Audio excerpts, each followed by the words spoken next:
Ito yung swerte mga kapiksi. This is the energy of good luck, good fortune, swerte. For some of you guys, maaaring makita nyo yung landas na suswertehin kayo or mapunta kayo sa lugar, mapunta kayo sa landas na suswertehin kayo. It feels like destiny mga kapiksi. So magkakaroon ng changes dito guys. Magkakaroon ng movement sa buhay mo and parang dinadala ka, si universe mismo yung nagdadala sa'yo sa landas na patungo sa swerte or kung saan ka sa swertehin. So, kunwari sa trabaho mo, kung nagbala ka mag-resign, mga kapiksitos,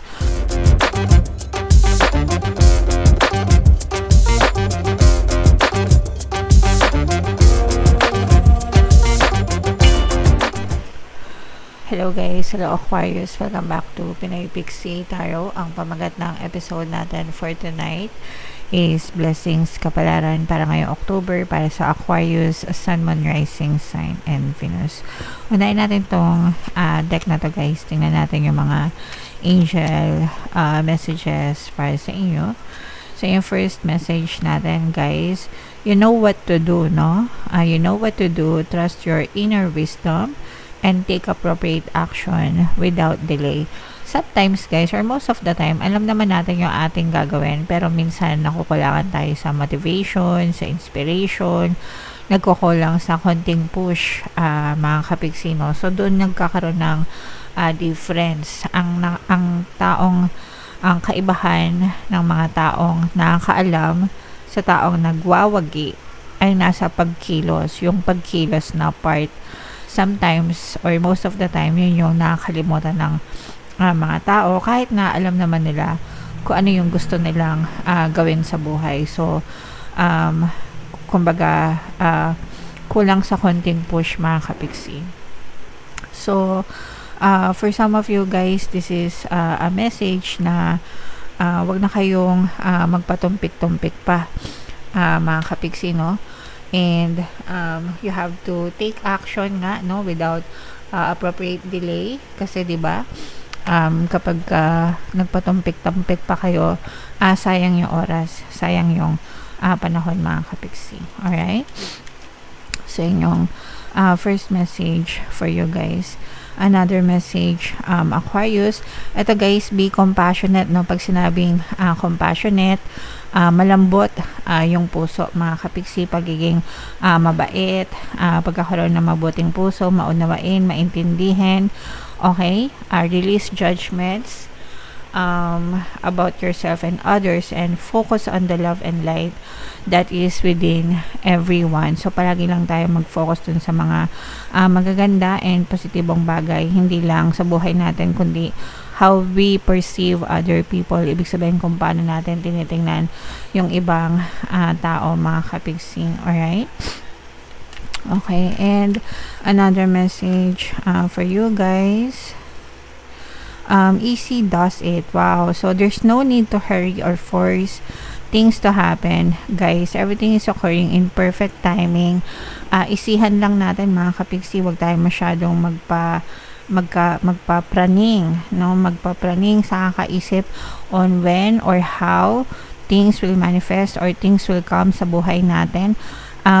Let the universe decide, no, kung kailan dadating siya sa buhay natin. But ang importante is you say your intentions, you send your intentions out to the universe. Focus palagi kayo dun sa intentions nyo mga kapiksi. And let the universe do the work for you. Guys, ang trabaho nyo is i-declare kung ano yung gusto nyo and antayin na dumating siya sa buhay nyo, mga kapiksi. So wag tayo masyadong maging atat, wag masyadong mapraning kasi alam ko may mga kapiksi tayo na nai-stress, nagkakaroon ng anxiety, kakaantay sa mga manifestation nila. So hindi ganun guys, kasi kung may tiwala kayo kay universe, if you are praying especially, dapat hindi ka na namomroblema, dapat hindi ka na nai-stress. Okay? Alright. So comment down below, Aquarius, if feeling nyo naka-resonate kayo dyan. Shuffle natin to guys. Habang sinashuffle ko to, panoorin nyo muna yung video natin regarding sa ating paano mag-manifest ng abundance video course. Kapiksi, sawa ka na ba sa mga struggles at hirap sa buhay mo? Masipag ka ba at masikap sa buhay ngunit hindi ka pa rin umaasenso? Ilang beses ka na bang nag-attempt magnegosyo at mag-invest pero palagi ka pa rin nalulugi? Sa pagkakataon na ito ay maaaring may subconscious beliefs ka na nagiging balakid sa iyong pag-unlad at pagyaman. Introducing, paano mag-manifest ng abundance video course. Dito ay matututunan mong ma-overcome ang mga balakid mo para tuluyan ka ng umunlad, umasenso, sumagana, maging matagumpay, successful at maswerte sa iyong kabuhayan, pera, trabaho, negosyo sa lapi at kaperahan ng bonggang-bongga. Dali, mag-send na ng email sa pinoypixie@gmail.com at simulan na ang iyong pagyaman ngayon. Alright, so sa lahat ng gusto mag-avail ng course guys, naka-flash sa screen nyo, meron tayong paano mag-manifest ng abundance video course, paano mawala ang third party at magkaroon ng harmonious na relationship, paano pabalikin si ex vice breakup. Sa mga interesado guys, mag-send lang kayo ng email sa pinoypixie@gmail.com. So ito yung ating blessings energy mga kapixie, Aquarius kayo and represent ng King of Swords. Latag natin yung spread nyo. Wow, grabe. Sa mga na hindi pa nakakapanood ng ating 2026 Pick a Card Kapalaran guys, punta na kayo sa homepage natin. Available na yung reading nyo mga kapixie. So dito mayroon presence ng Earth signs, Capricorn, Taurus, Virgo, Fire signs, Aries, Leo, Sagittarius, Air signs, Aquarius, Gemini, Libra. For some of you guys, maaaring may mga ganyang elemental signs kayo sa inyong natal chart. Or you may be dealing with other signs na may ganyan sa kanilang natal chart.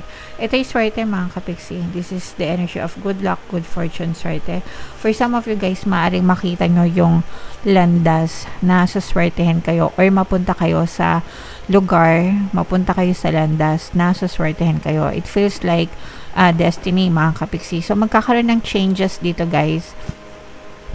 Magkakaroon ng movement sa buhay mo and parang dinadala ka si universe mismo yung nagdadala sa'yo sa landas na patungo sa swerte or kung saan ka sa swertehan. So, kunwari sa trabaho mo, kung nagbala ka mag-resign, mga kapixie, tas napili mo na pumasok dito sa kumpanya na to, ginaguide ka talaga ng universe para matanggap ka dyan sa company na yan, and dyan sa company na yan, dyan ka sa swertehan, dyan ka mapopromote, dyan ka magkakaroon ng career growth, yung mga ganun guys. So, kaya naman, kunwari, nag-resign ka, tapos nag-abroad ka, dun sa lugar kung saan ka nag-abroad, doon ka suswertehin, doon kaganda yung buhay mo, doon mo ma-achieve yung mga dreams mo, yung mga pangarap mo, okay?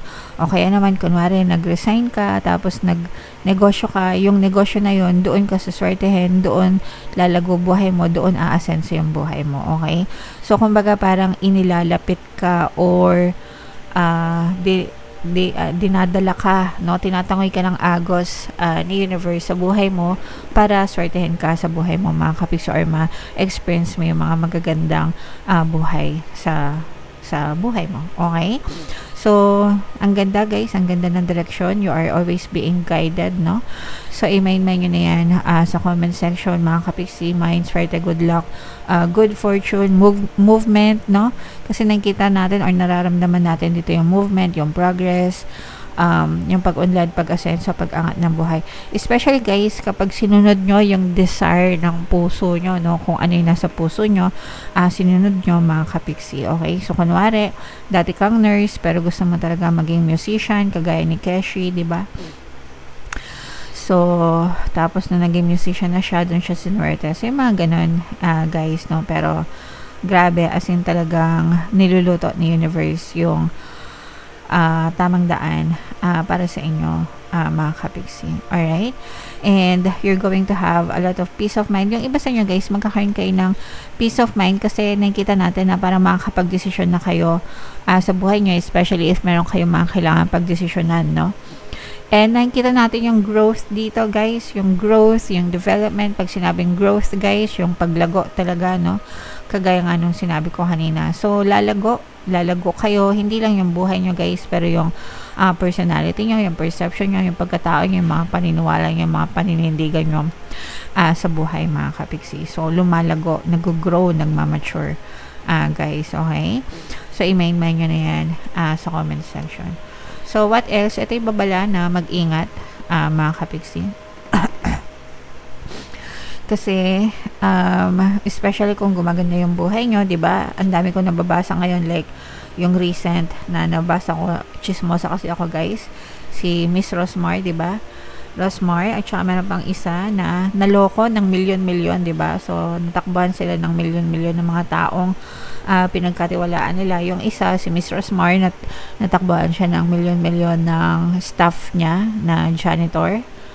Tapos yung isa naman, nakalimutan ko yung pangalan ng influencer, guys, pero kamag-anak niya or nakatira sa bahay niya pa. Parang ganun. Sorry, nakalimutan ko talaga yung pangalan, pero alam ko letter S nagsisimula yun. So, ganun, guys, no? Ibig sabihin, mag-ingat kayo for some of you, kasi maaari kayong mabetray ng mga taong pinagkakatiwalaan nyo, especially pagdating sa kaperahan, mga kapiksi. So, you have to really, really be careful of those people around you, guys, kasi yung mga, sabi ko nga, no, kagaya ng example na sinabi ko, yung mga taong akala mo na mapagkakatiwalaan mo, sila yung unang-unang tatrader sa inyo, mga kapiksi. Alright? So, makakapag-manifest pa kayo, guys, ng more rewards, more money. Ito, mga kapiksi, more rewards actually. Yung iba sa inyo, this is more of like tag-ani season, harvest season, ibig sabihin nagbubunga. No, guys, yung iba sa inyo talaga literal na may mapipitas kayong mga bunga. Kung meron kayong mga investment, maaaring kumikita yung mga investment nyo sa mga dividends, guys. Kunwari, sa stock market, o kaya naman sa mga ginto, no? Ang taas na ng ginto ngayon, or Bitcoin, or whatever, guys, kung ano man yung investment nyo. Nakikita natin, yung iba sa inyo kumukubra talaga, no? Pag sinabing kumukubra, humahango, yan. So, sinaswerte talaga kayo, mga kapiksi, pagdating sa kaperahan, guys, okay? And ito naman, merong magpaparamdam sa inyo from your past, mga kapiksi. Maaring ex ito. This may be an ex-person na pwedeng LDR, mga kapiksi, kung nagkahiwalay kayo ng ka-LDR mo, no closure, ghosted, no? Ghosted na status. This person will come back, magpaparamdam ulit siya sa'yo. Pero no intention na makipagbalikan. Parang gusto niya lang manggulo. Lalo na kung nananahimik na kayo, kung tahimik na yung buhay nyo, nakalimutan nyo na sila, tapos bigla silang magpaparamdam. So, ayan sila, mga kapiksi. So, syempre, good news yan sa mga nagpapabalik. Pero wala itong intention na makipagbalikan, guys. Gusto lang nitong manggulo ulit, mga kapiksi. Alright? So, i-mind nyo na to, guys, itong mga rewards na to, kaperahan, itong mga swerte, no? Yung sinabi kong swerte kanina, mga kapiksi, i-mind nyo na sa comment section. So, bunot lang tayo ng isa pang card para sa inyong additional na message, guys. Keep moving forward. Close up ko lang, guys. Keep moving forward even if you are unsure of your next step or where it may take you. Trust that you are walking the path you are meant to walk. Remember, we are walking it with you.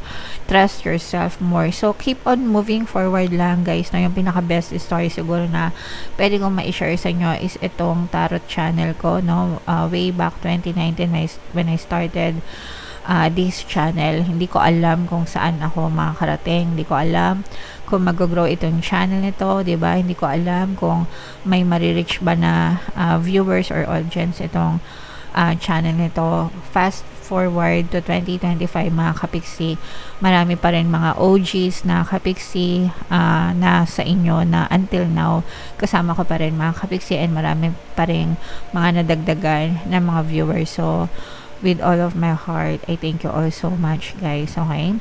So, yeah, for some of you guys, if you are also having the same path or having the same adventure na hindi nyo alam kung saan kayo dadalhin or kung ano magiging future nyo, guys, just keep on going, guys. Keep on moving forward, kagaya ng ginawa ko. Just keep on moving forward regardless kung may views, regardless kung may outcome, regardless kung may result.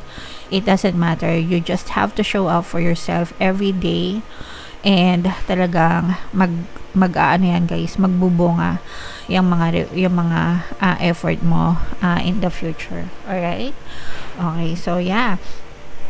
Comment down below, Aquarius, if feeling nyo naka-resonate kayo dyan sa mga messages na yan. Ito yung ating 2026 kapalaran, guys. Panoorin nyo na. Ito naman yung ating success stories ng paano mag-manifest ng abundance video course. Click here to subscribe, guys. Thank you for liking, sharing, and subscribing. See you next time. I love you all. Have a nice day. Bye-bye.